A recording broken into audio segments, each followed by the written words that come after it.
All right, so last week it was kind of a off-the-cuff thing, but this week we're going to be continuing where we left off with a little bit more thought planned ahead.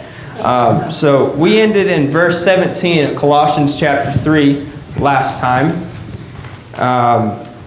and Lane helped the week in between. Appreciate him for that.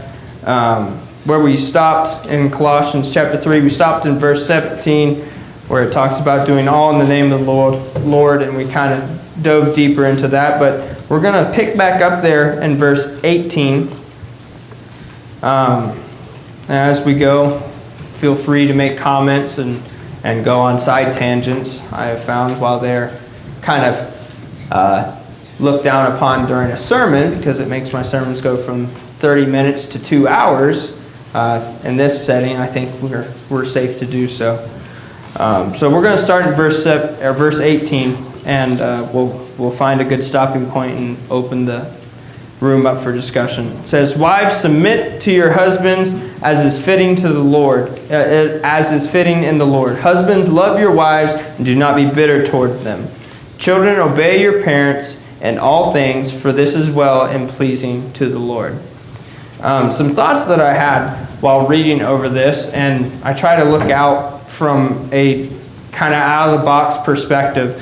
When we read this, I know in my head, I think, well, that seems very general for a lot of specific situations that can go on in a marriage or in a child's life growing up. You know, just obey your parents because this is right inside of the Lord. That's kind of a very general blanket statement from people that might have come from very, very diverse types of upbringings.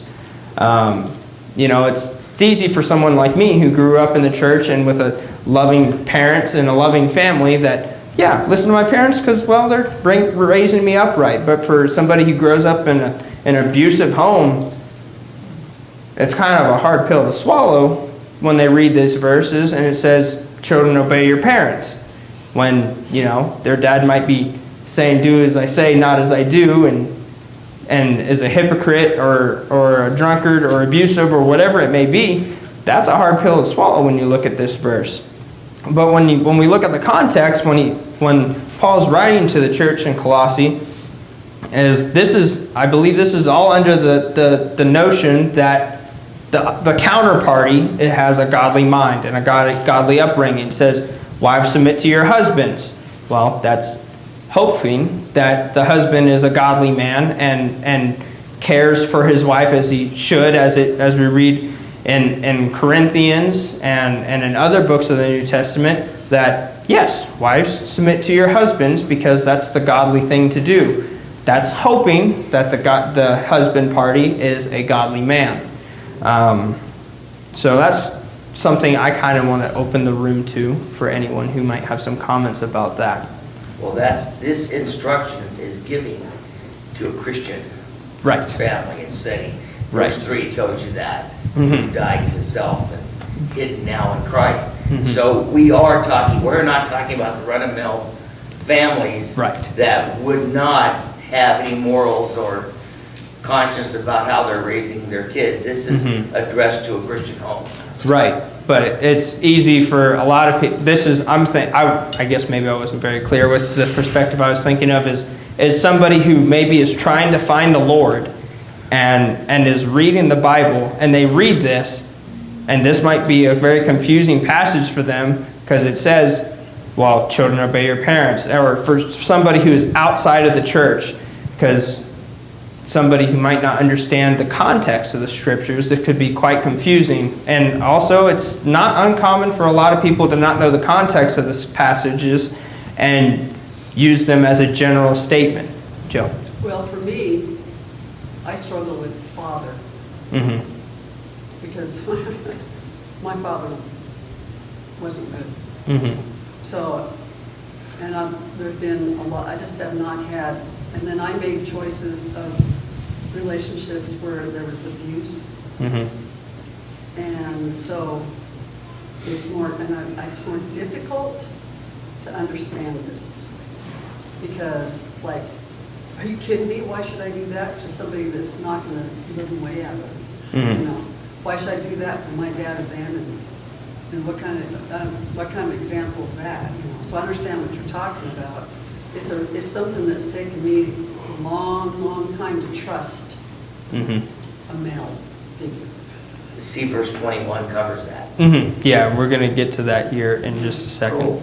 Yes, sir. This really reinforces what happened back in Genesis chapter 3. You go back and you read that, and part of the punishment that woman would be dealt with because of what Eve did. It's same as man going to deal with thorns and thistles and bring up crops by the sweat of his brow. So Adam and Eve are mothers and fathers are responsible for that. Paul's just going over it again within the Christian church. Yeah. Go ahead. Where I think we probably in the church today, where the most difficulty comes in verse 18 and 19 would be a woman who becomes a Christian but her husband is not. Or a man who is a Christian and his wife is not. And their counterpart is not living as a Christian. Yeah. They still have the obligation to fulfill these verses, and that can be very difficult, extremely difficult. Seems like the experiences I've seen, more difficult probably for the woman who's trying to be a Christian and the husband who is not. He can make things pretty difficult for her. She still has an obligation to submit to her husband as long as he's not asking her to sin. Right. And that might be difficult to do. She may not want to. She may, there's a lot of reasons why she may not want to. That's still an obligation, just like a husband that had a wife that was not living a Christian life, he still has to love her. And that's a broad stroke. That means a lot. That doesn't just mean he's in love with her. It means how he treats her. And that can be very difficult. And that's where, you know, us as a church need to be, we've got to really, when we see that situation, we really have to be there to support them because they're not getting it at home. Right. But that's what I've seen today, where these two verses probably are the most difficult for Christians to follow. Yeah. Jeff? You know, when you read Colossians there, husbands, love your wives and do not be harsh with them, that's pretty simplistic. But if we go over to Ephesians 5, it expands upon that. In verse 25, it says, husbands, love your wives just as Christ loved the church and gave himself up for her, to make her holy, cleansing her by the washing of the water through the word, and to present her to himself as a radiant church, without stain or wrinkle or any other blemish, but holy and blameless. That expands a lot on how he is supposed to love her and treat her. Because you can just say, husbands, love your wives. Well, I love her. But it's like what Andrew said, how far is love going? And this explains more. If you love her as Christ loved the church, that's way more than just the general, oh, I love my wife. And that's where it becomes more difficult, because then it tells us he gave himself up for the church. We're to give ourselves up for the wife. And that's what I was trying to get to, is somebody who's trying to find the Lord and they don't live in a household, or even a kid. Like for children, that's also difficult. I mean, I know my family's experienced it, trying to teach kids that are living under parents who are not godly parents, but we'd bring them to church. And that's very difficult, because they're being taught one thing on Sunday, but then when they go back home, everything goes back to the worldly aspect of life. And it's very difficult to try to make deep roots in your faith when you are forced to live a double life. It's one thing to choose to live a double life and live a worldly life when you're not at church, but when you are trying to find the Lord and you're forced to live two different lives, that's very difficult. When you are forced to be around an environment that is not spiritually healthy for you, that can be very difficult. And I think sometimes we kind of graze over these verses like, oh yeah, wives submit to their husbands, husbands love their wives, yeah, and just kind of move on past it. And don't think about how difficult that can be for select parties in the world that are struggling with things like this. Survival. Yes. It's survival. Whatever they have to do to survive. Yeah. Cole, there's 2 points here.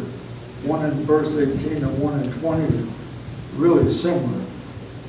As fitting in verse 18, the husband is fitting. Mm-hmm. And then, according to American Standard, in verse 20, well-pleasing, and they both are because of the Lord, or in the Lord. Mm-hmm.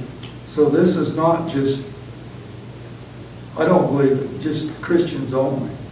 Mm-hmm. Yeah, it's not just something that God is asking of us. It is the peak of what He wants in any of these relationships. That is His perfect design for each one of these settings.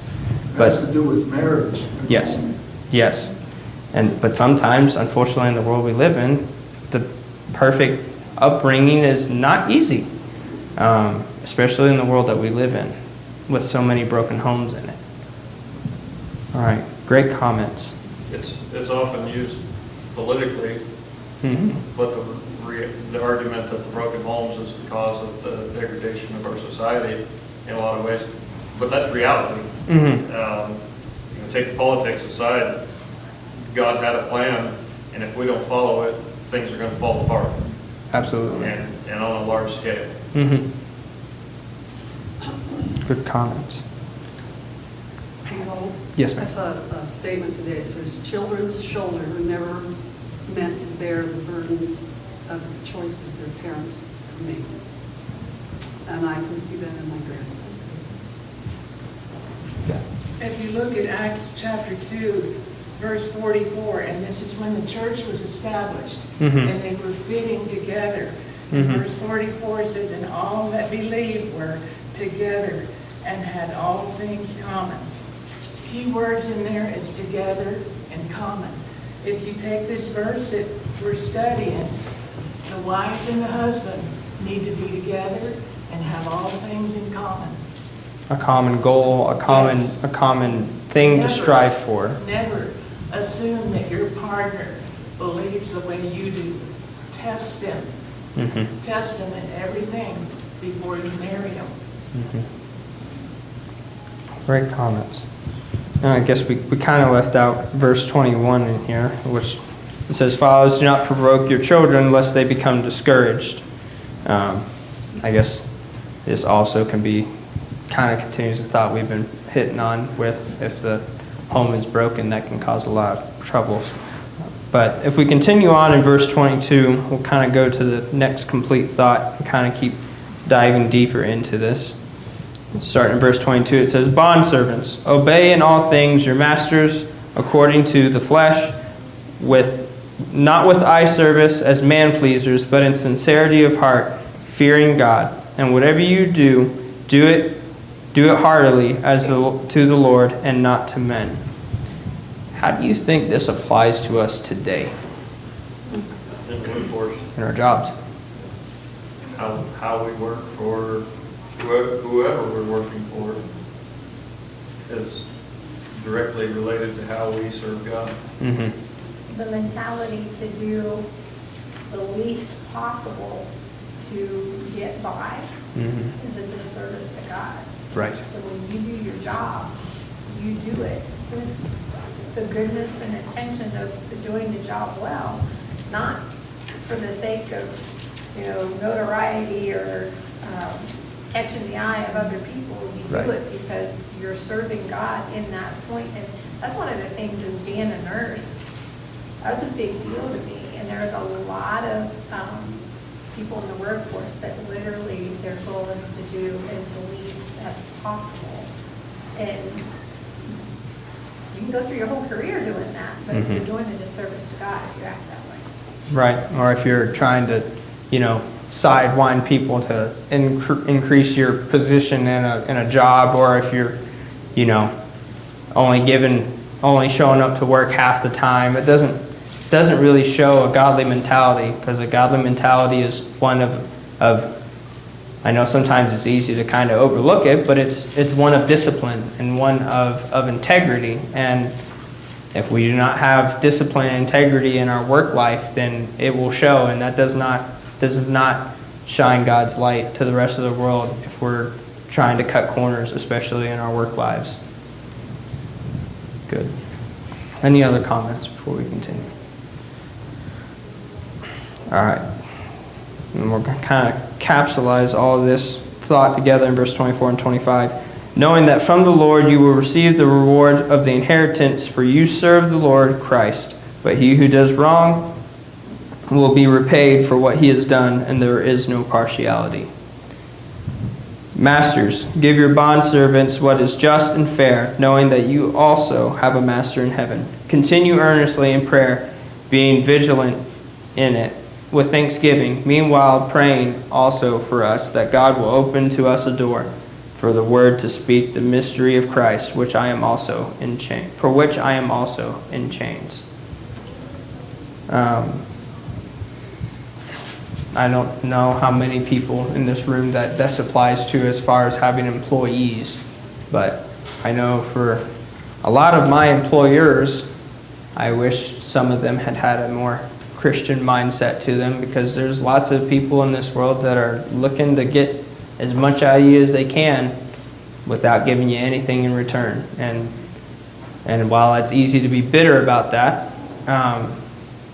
if we allow ourselves to be bitter in mindsets like that, your boss says, hey, I want you to work overtime, and you had plans this weekend, instead of telling them to kick rocks, maybe have a little bit more of a compromising approach to things.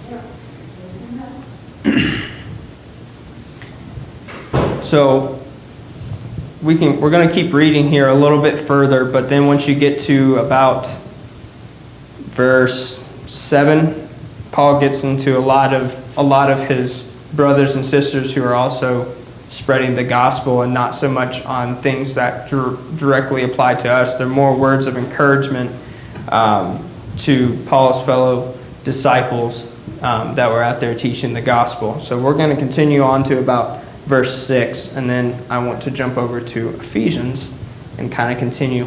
Like you were saying, you said, did you say Ephesians 5? Or was it 3? I was going to say, I thought he said 5, which is ironic because that's where we're going to jump to.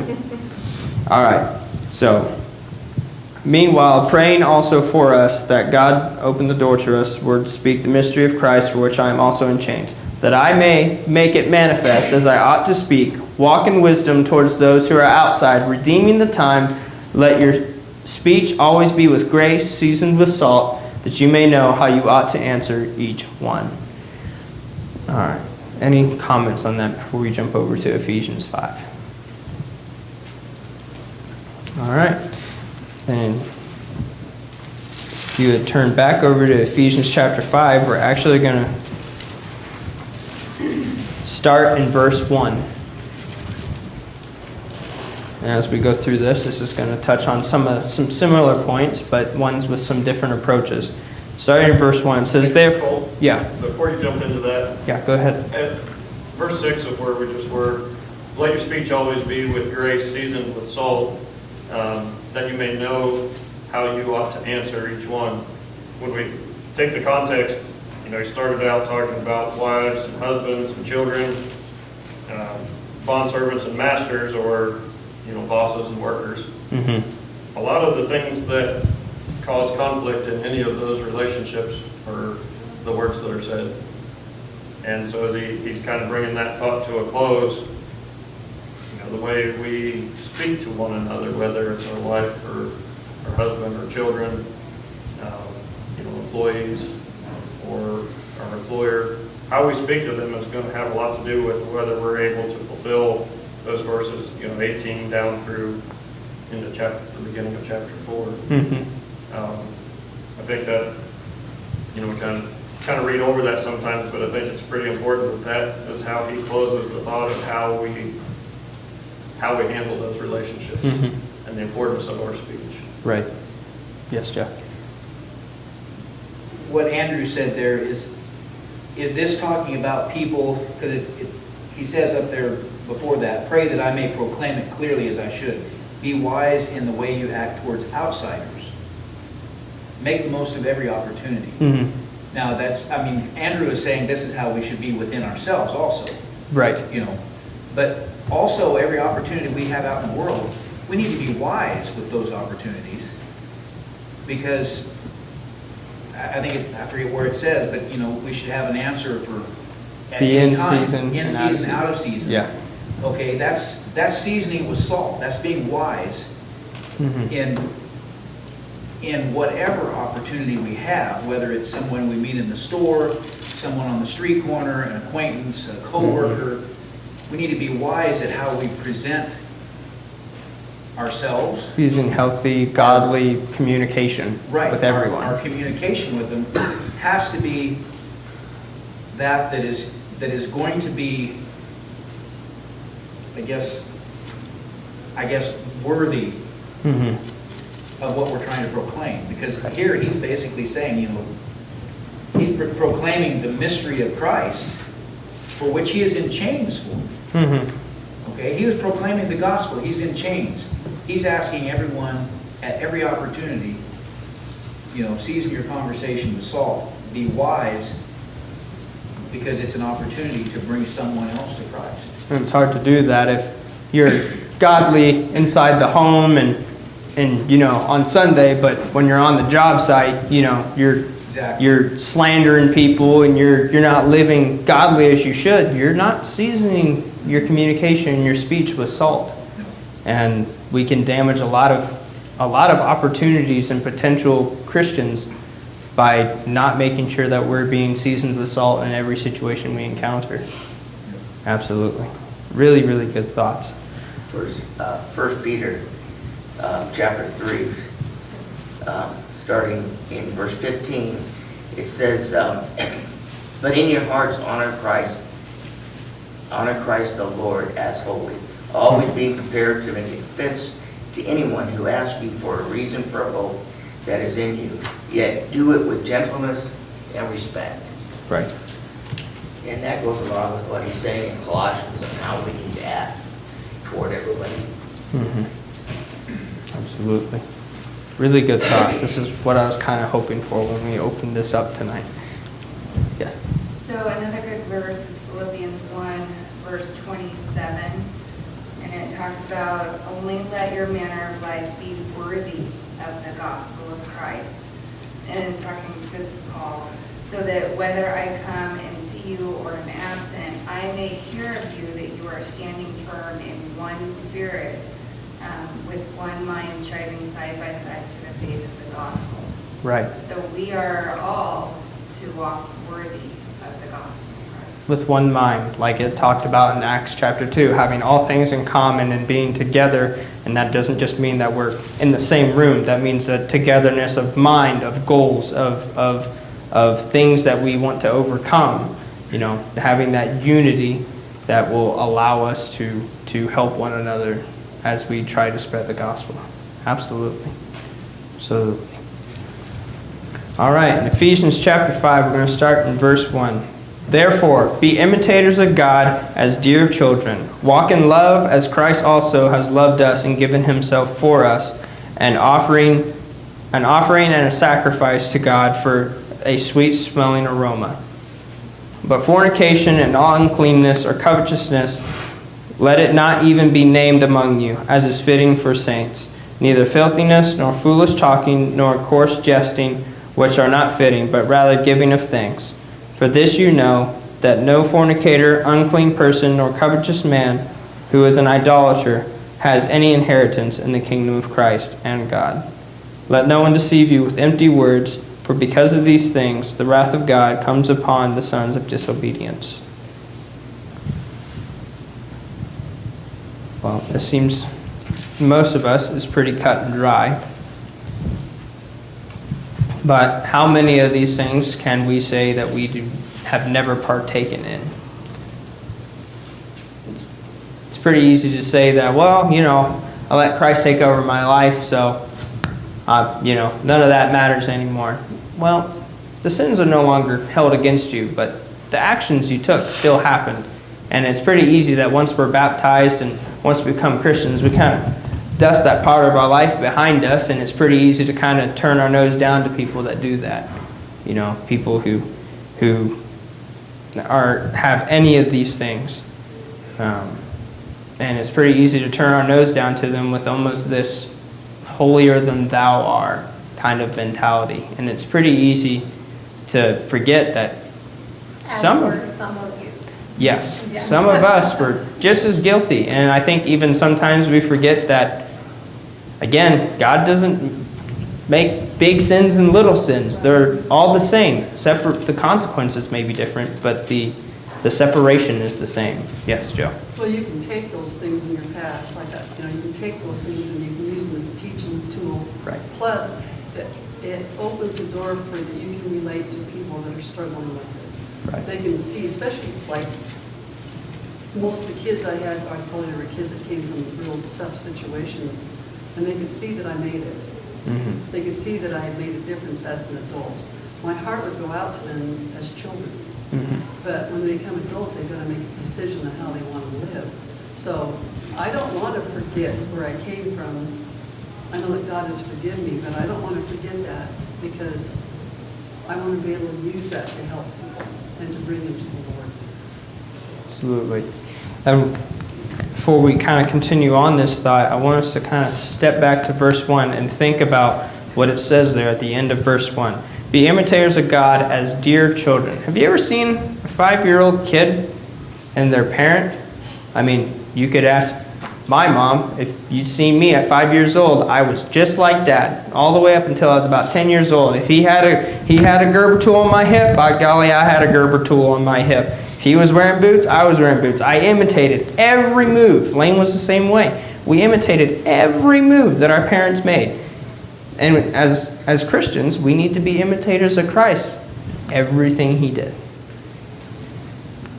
So just some food for thought. All right, we're going to continue on in verse 7. Therefore, do not be partakers with them, for you were once in darkness, but now you are light in the Lord. Walk as children of light. For the fruit of the Spirit is in all goodness, righteousness, and truth, finding out what is acceptable to the Lord, and have no fellowship with the unfruitful works of darkness, but rather expose them. To what extent do you think it means when it says expose them? Does that mean every time a brother or sister stumbles that we come up on Sunday morning, we're in the front pew, so-and-so did this? You think that's what it means? Then how do we expose it?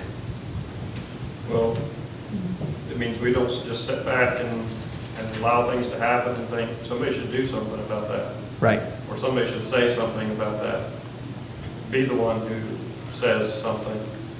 It's, in our society, we can't go around and pointing out every sin we see around us, shouting it out loud. We shouldn't be doing that. You wouldn't have time to do anything else. Yeah. But there are things that go on around us that we have the ability to speak up and say something. And sometimes we as Christians have a tendency to be a little more conservative in our speaking, so we don't want conflict, so we don't say anything. Right. And there may be times where we need to be a little more bold and say something when we see something going on that's inappropriate. Right. I think the other word here that I have on mine is reprove. Mm-hmm. To reprove them. Mm-hmm. But once again, and how are we supposed to do that? In what? Gentleness and love and not harshly? Right. On the other hand, though, something to think about is, like Dad brought up a thought that I wanted to actually talk about, and that's that we kind of decide to be kind of reserved, and we don't want to be confrontational. What kind of a person was Paul? I mean, he wasn't being super quiet if he ended up in prison over and over again. So I'm not saying we should go out looking for a fight, but we shouldn't be afraid to say what needs to be said, even if it's going to have some backlash, because Paul sure wasn't. Jesus sure wasn't. They said what needed to be said as long as it was in a godly manner. I'm not saying we should just go spouting off nonsense and picking a fight with anybody we see. But maybe we need to be a little bit less reserved and quiet and say what needs to be said as long as we're doing it in a godly way. I think that's what is meant by children of light. Right. Use your influence and be godly about it. Right. And then up here in, I think it was verse 6, let no man deceive you with empty words. That's the devil right there. The empty words. They don't mean anything except it corresponds with all these activities in the verses above. So you got to be careful about doing this, doing all of these sins, and the definitions of them. You need to have them in your heart so you can guard against it. Right. Cole, Yes. you was talking about Paul. There was a time when Peter had been eating with the Gentile brethren, and the disciples of James came up, and Peter withdrew himself from them. Paul stood Peter to his face about what he just did. He wasn't confrontational, and he didn't go up and holler and scream or whatever. He just let him know, hey, you sin. Right. And it says in there he did it because he was condemned. Right. He exposed it, but he did so in a godly way. Yeah. Absolutely. He did it one-on-one to his face. Right. Like I said, he did it, like it says, to do it as a children of light. Does that mean just because it says to expose it that we get a free ticket to say whatever's on our minds when somebody does something wrong? And the other side to that is Peter accepted it. Right. See, that's very important. A lot of times if we've done something, we take defense if anyone says anything about it. And that is not a Christian attitude. Where here, it doesn't say Peter jumped back. Peter realized he was right and changed. Right. And we need to have that very same attitude. That be the first to admit sometimes that's pretty hard for me. I sometimes have a hard time swallowing my pride. Saying I was wrong is a difficult few words. Sometimes it's the hardest words to get out. But you know what? The more you practice it, the easier Gets easier. it gets. Yeah. Great comments. Anything else, Jeff? Well, verse 13 kind of explains it there, that everything exposed by the light becomes visible. Right. And if we expose it in the right way, it's light, it's from the Word. If we expose it for our own gain or to put them down or something like that, that's not light. And it's not going to make it visible. But if we use the Word in the right way, Right. then it exposes it Right. in the right way. Great comments. Anything else? All right, and we'll continue on verse 12, and we're going to see the counter side of this. For it is shameful to even speak of those which are done by them in secret, but all things that are exposed are made manifest by the light, for whatever makes manifest is light. Therefore he says, awake, you who sleep, arise from the dead, and Christ will give you light. See then that you walk circumspectly, not as fools, but as wise, redeeming the time, because the days are evil. Therefore do not be unwise, but understand what the will of the Lord is. And do not be drunk with wine, which is dissipation, but be filled with the Spirit, speaking to one another in psalms, hymns, and spiritual songs, singing and making melody in your hearts to the Lord, giving thanks always for all things to God the Father in the name of our Lord Jesus Christ, submitting to one another in the fear of God. So we already kind of touched on this, the counter side of this, that when we do this in a godly way, we are redeeming the time, we are shedding light on things that need light upon them so that we can take care of those things, whether it be amongst ourselves or in the world. All right, good comments. Anything else before we continue? Verse 15, see that you walk circumspectly, not as fools, but as wise. What's it take for us to be wise? We have to spend some time understanding what God wants us to do. We can't just go through life as a Christian thinking, well, as long as I listen to the sermon on Sunday and show up on Wednesday and sit through Bible study, I'll be wise. It doesn't work that way. You have to spend some time studying and figuring out what does God expect of me. Well, there's a difference between wisdom and knowledge. Knowledge is knowing that a tomato is a fruit. Wisdom is knowing not to put it in a fruit salad. Right. I mean, there's there's something that goes to, there's some effort on our part to not be as a fool, like he talks about in verse 15. And there's a learning process. If you've been a Christian for 40 years and you still only know the basics, there's something missing. Right. This is real expectation of us that Paul's saying here, to walk as wives. That comes into play when we're dealing with those, like we were looking at back in Colossians, when we're dealing with those in public. We learn how to respond and how to speak to them in a way that's effective, so that we can be the light. If we're foolish, we're going to get sucked into their arguments or their games, and we're not going to look very wise. We're not going to, our speech won't be seasoned with salt like we looked at. Knowing what the Bible says and knowing how to use it are two different things.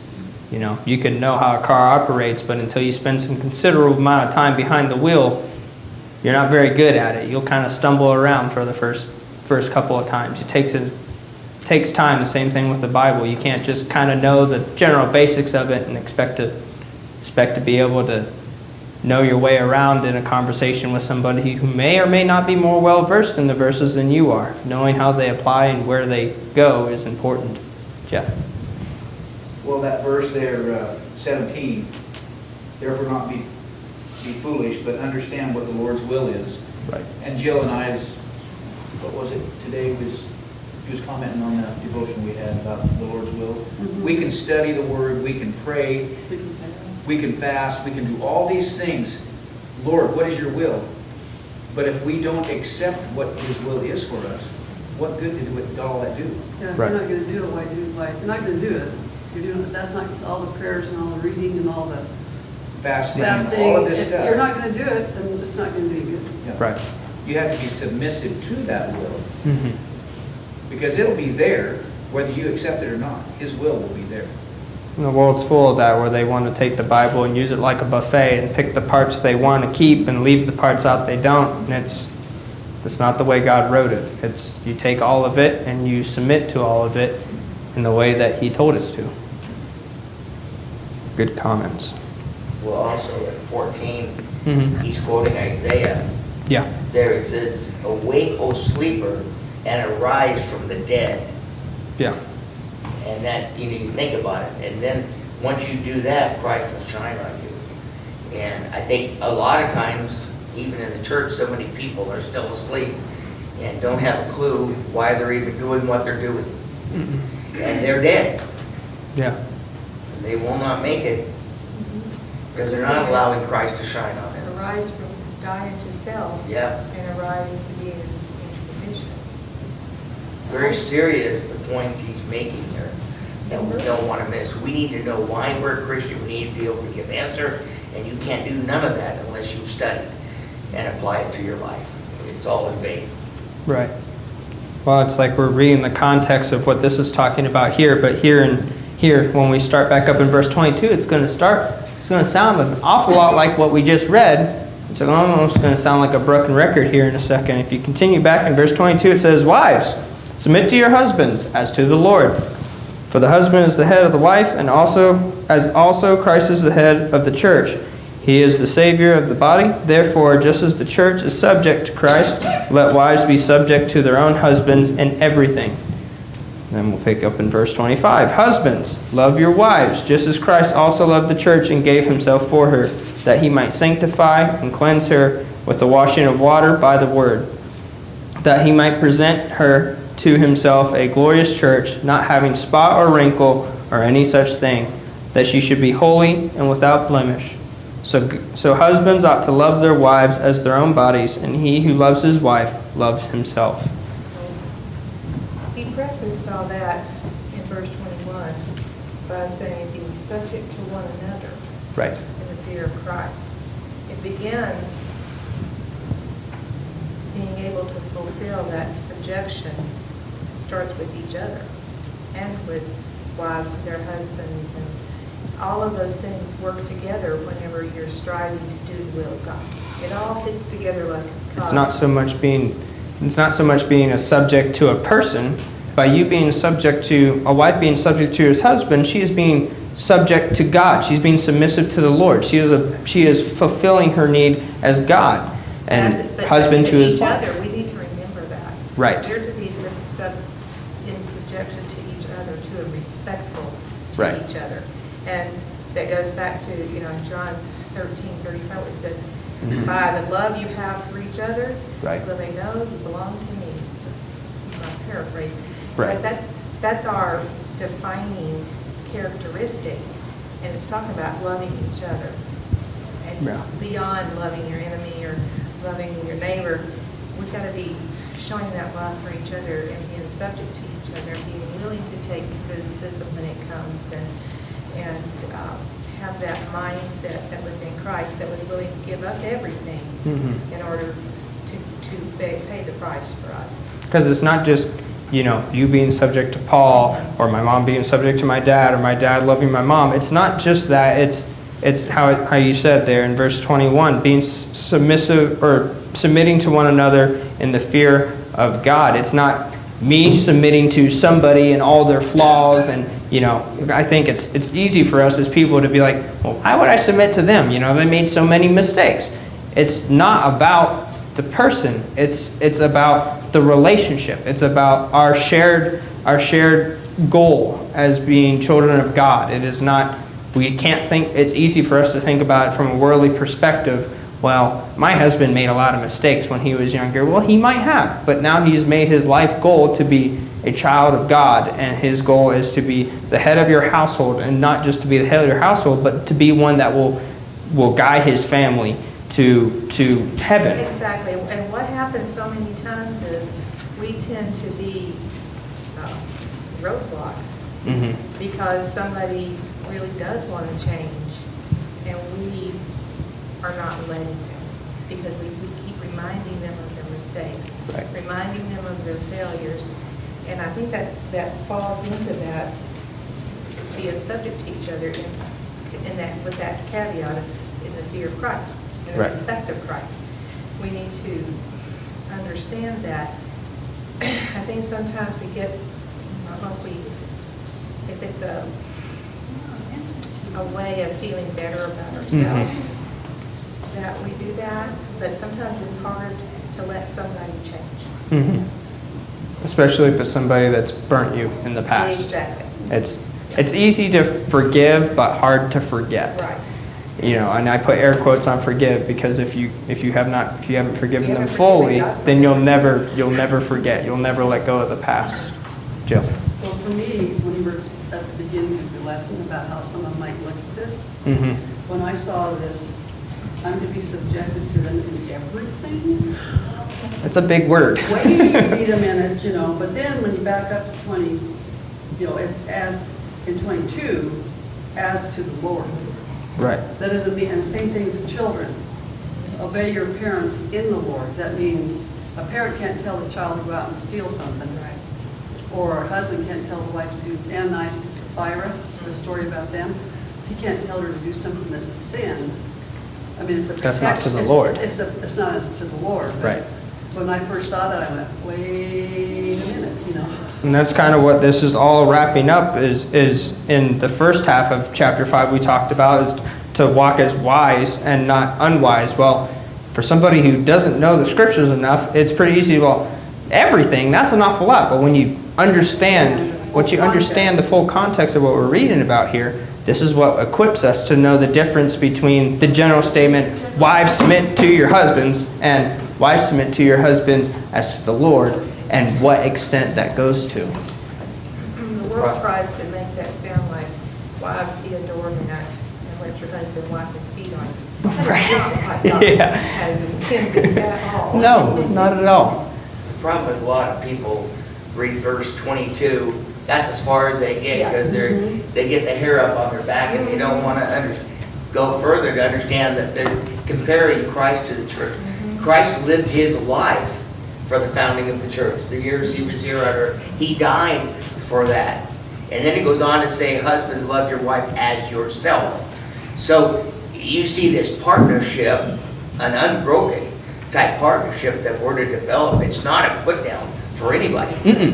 And No. yet a lot of people take this, and that's how they look at it. They take it as they take one word and they can't get over it. But they don't follow through with the rest of it. And as much as we here understand how much Christ loved the church, and we're to love our spouses in the same way. And that's why I was hoping to kind of dig up here, is to make sure that sometimes it's easy when all we hear from the world around us is, well, that's sexist, or, you know, that's toxic masculinity, or that's this, that, or the other. And that we have to remember that this stuff doesn't apply to what God wrote. Because it's not about that. It's about obeying Him, and to the extent that He has told us, and it's not about personal gain or personal status.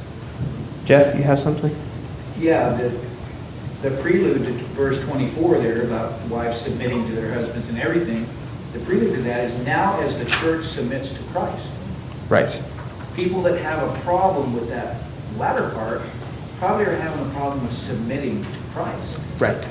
And that's where, I mean, he prefaced that so that you would understand first the church has to submit to Christ, and in that same way, the wife submits to the husband. It balances. You know, a husband can't take that one scripture and say, hey, lady, you're supposed to obey me in everything.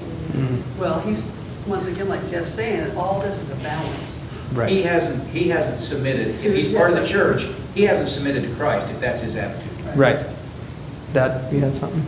What most of the world doesn't understand, and even some within the church, some marriages within the church, they don't fully understand that if both parties are doing what Paul explained here and what God wants, you know, a wife that's submissive to her husband is easy to love, and a husband that's loving his wife the way that he's talking about, more than just he's in love with her,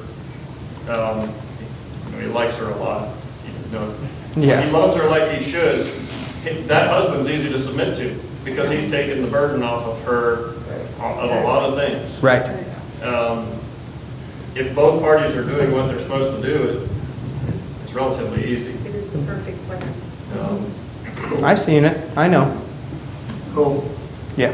verse 31 through 33 pretty well explains it, at least the marriage plan. 31 and 33? Yeah, we'll read that real quick and then we're going to wrap it up. But who has the devotional tonight? Jeff? Okay, sorry, I'm cutting into your time. We'll read 31 to 33 and then we'll close. For this reason, a man shall leave his father and mother and be joined to his wife, and the two shall become one flesh.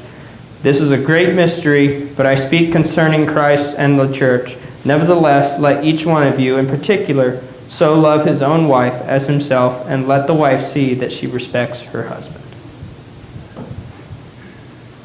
Pretty much it. You can listen to that and like let that soak in. That's the perfect design. If you can find the wisdom in that and gear your life around it, it will make your days a whole lot more stressful. I sure made it look easy for you guys, that's for sure. All right, thank you everybody for your comments. I'll